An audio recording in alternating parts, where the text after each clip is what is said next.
కడప జిల్లా బద్వేల్లో కీచక పర్వం వెలుగులోకి వచ్చింది. విద్యార్థులపై కంప్యూటర్ ఆపరేటర్ లైంగిక వేధింపులకు పాల్పడిన ఘటన తీవ్ర కలకలం రేపుతుంది. ఏవీఆర్ స్కూల్లో 6వ తరగతి చదువుతున్న పలువురు విద్యార్థుల పట్ల కంప్యూటర్ ఆపరేటర్ పెంచలయ్య అసభ్యంగా ప్రవర్తించాడు. ఈ విషయాన్ని విద్యార్థులు తల్లిదండ్రులకు చెప్పడంతో తీవ్ర ఆగ్రహానికి గురై స్కూల్కి వచ్చి పెంచలయ్యను చితకబాదారు.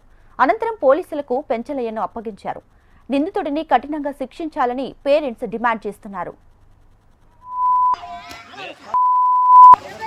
పట్టుకో పట్టుకో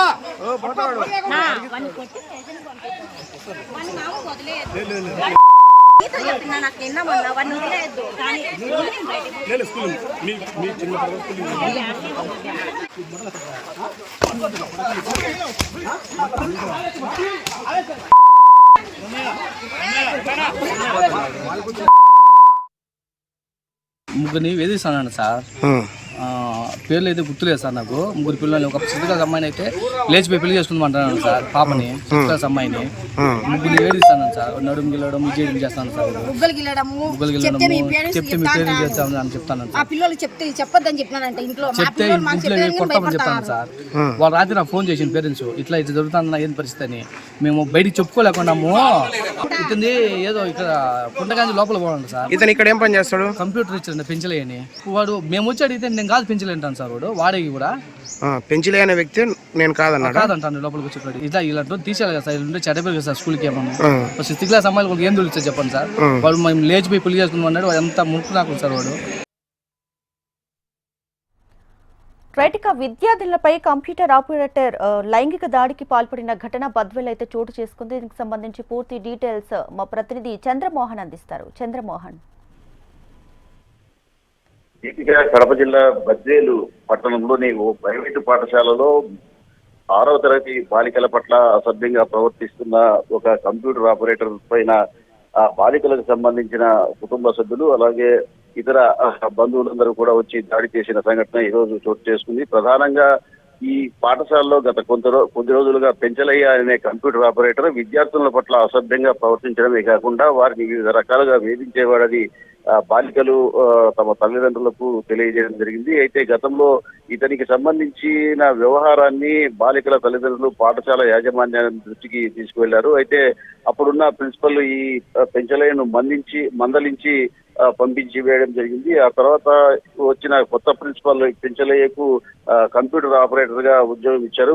మొదట పెంచలయ్య పాఠశాలకు సంబంధించిన బస్సును విద్యార్థులు తీసుకువెళ్లే బస్సును నడిపేవాడు. ఆ తర్వాత కొంతకాలంగా ఆఫీస్ బాయ్ గా కూడా పనిచేస్తూ వస్తున్నాడు. ఆఫీస్ బాయ్ గా పనిచేసే సమయంలో కూడా బాలికల పట్ల అసభ్యంగా ప్రవర్తించేవాడని తెలుస్తోంది. దీంతో పాటు కంప్యూటర్ ఆపరేటర్ గా చేరి కొద్ది రోజుల క్రితం నుంచి కూడా తమ దగ్గరికి వచ్చే పిల్లల పట్ల అసభ్యంగా ప్రవర్తించడం, వారిని ఎక్కడ పడితే అక్కడ తాకడం వంటి చేష్టలకు పాల్పడేవాడని తెలుస్తోంది. ఈ నేపథ్యంలోనే బాలికల తల్లిదండ్రులు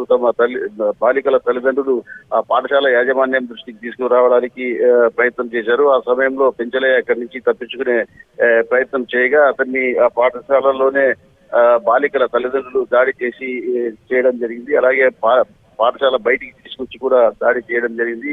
గతంలో ఇతను ఈ పాఠశాలలోని కంప్యూటర్ ల్యాబ్ లోకి వెళ్లి అక్కడ బాలికలు కంప్యూటర్ ను ఆపరేట్ చేస్తుండగా వారి దగ్గరికి వెళ్లి అతి చనువుగా మాట్లాడేవారు. ఆ బాలికలు కూడా కొంత చనువుగా మాట్లాడడం ఆసరాగా చేసుకుని వారిని ఎక్కడంటే అక్కడ తాకడము, లైంగిక వేధింపులకు పాల్పడడం వంటి చర్యలకు పాల్పడేవారని తెలుస్తుంది. ఈ నేపథ్యంలోనే బాలికల తల్లిదండ్రులు తమ పిల్లలు పడుతున్న సమస్యను పాఠశాల యాజమాన్యానికి తీసుకురాగా వారు కూడా స్పందించి మందలించినట్టు తెలుస్తుంది. అయినా కూడా ఇతని చర్యలు ఆగలేదు. దీంతో ఈ రోజు అతనికి దేహశుద్ధి చేసి పోలీసులకు అప్పగించడం జరిగింది. ఇది ఇటీవల కాలంలో ఇది 2వ సంఘటన. బద్వేలు పట్టణంలోనే గత వారం రోజుల క్రితమే లిటిల్ ఫ్లవర్ స్కూల్లో కూడా ఇలాంటి సంఘటన చోటు చేసుకుంది. అన్వర్ బాషా అనే ఉపాధ్యాయుడు 4వ తరగతి విద్యార్థులను లైంగికంగా వేధించడంతో పాటు వారి పట్ల అసభ్యంగా ప్రవర్తించడం, వారిని కొట్టడం వంటి చర్యలకు పాల్పడేవాడు. ఈ సంఘటనపై కూడా తల్లిదండ్రులు స్పందించి అతన్ని దేహశుద్ధి చేసి పోలీసులకు అప్పగించారు. ఆ పోలీసులకు అప్పగించిన సమయంలో పోలీసులు అతనిపైన పోక్సో యాక్ట్ చట్టం ప్రకారం అతన్ని జైలుకు పంపించడం జరిగింది. ఆ సంఘటన మరొక ముందే పెంచలయ్య సంఘటన వెలుగులోకి రావడంతో పాఠశాలల్లో చదివే బాలబాలికల పరిస్థితి ధైర్యంగా తయారైందని చెప్పవచ్చు. ఎవరు కూడా ధైర్యంగా పాఠశాలలకు వెళ్లి చదువు నేర్చుకోలేని పరిస్థితి ఏర్పడింది. కొంతమంది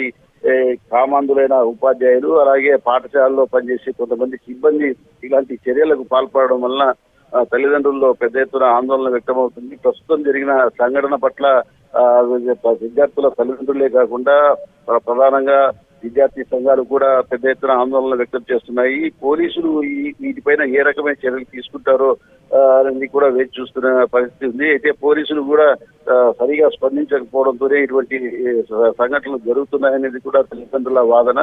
గతంలో ఈ పాఠశాల యాజమాన్యం దృష్టికి తీసుకొచ్చిన సందర్భంలో మొదటనే వీటిని నివారించే పరిస్థితి ఉంటే తిరిగి ఇది పునరావృతం అయ్యేది కాదని కూడా పాఠశాలకు సంబంధించిన విద్యార్థులు right Chandramohan, thanks for the updates.